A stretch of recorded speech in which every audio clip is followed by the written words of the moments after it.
Massive grilles on massive cars with very controversial designs has become quite a trend for new BMWs recently. But now it's time for something completely different. This, believe it or not, is the new second generation BMW 2 Series Coupe, which has just been revealed with a relatively restrained look and rear-wheel drive. In this video, we're telling you everything you need to know about it. But before that, don't forget that whatcar.com is the place to get a great deal on your next new car, and subscribe to our channel so you can see our review of the new 2 Series as soon as we've driven it.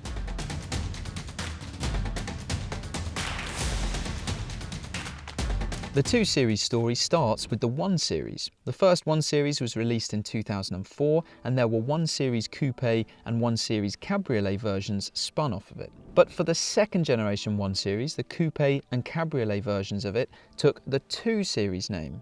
Those versions were based on the same rear-wheel drive layout of the 1 Series and were very similar in many ways. But then, for the third generation 1 Series, things changed. You can watch our review of that car by clicking on the link at the top of your screen. That 1 Series changed from rear-wheel drive to front-wheel drive, something that rear-wheel drive loving BMW purists weren't that happy with.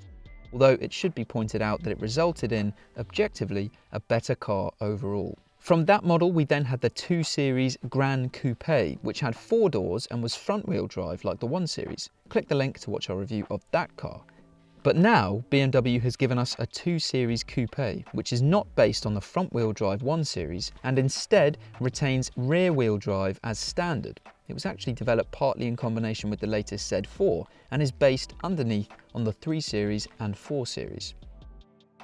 In terms of styling, its makeover is fairly restrained by recent BMW standards and echoes the look of the 3 Series and Z4, rather than more out-there models which have been given massive grilles.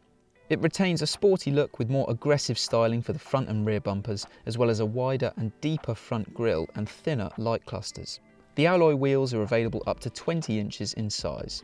The car is slightly larger than its predecessor, and it has a bit more room in the boot too, but it's a little shorter overall, even though the distance between the front and rear wheels has been extended by 51mm. The wheels themselves have been pushed further apart from one another too. Inside, the interior will be familiar to anyone who has sat in the latest 4 Series, or indeed any other new BMW. There's the same digital driver display and excellent iDrive touchscreen infotainment system you find in many other products from BMW, and the touchscreen can be up to 12.3 inches in size, depending on spec. There's also a head-up display which will be offered on the 2 Series for the first time. Standard kit includes 3-zone climate control, automatic emergency braking and cruise control. Lane keeping assistance, rear cross traffic alert and adaptive cruise control are optional. As for the engines, there will be 3 choices to buy at launch. There's a petrol 220i with a 2-litre turbocharged 4-cylinder engine sending 181 brake horsepower and 221 pounds-foot of torque to the rear axle. There's also a 220d, which is a mild hybrid 2-litre diesel making 188 brake horsepower and 295 pounds-foot of torque. Above them, there will be an M240i, which has a 3-litre straight-six petrol engine and 4-wheel drive, with 369 brake horsepower and 369 pounds-foot of torque.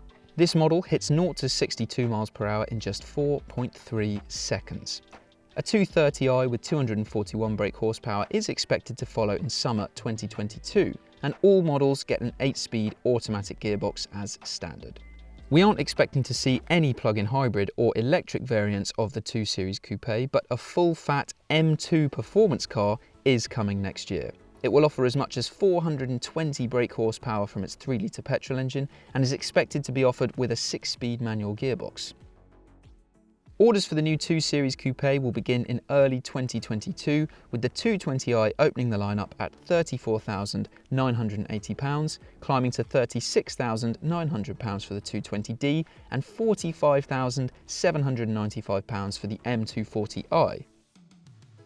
But what do you think? Is this the best looking new BMW, or is it the worst? Tell us in the comments below. Thanks for watching, please do subscribe to the channel and go to whatcar.com for a saving on your next new car.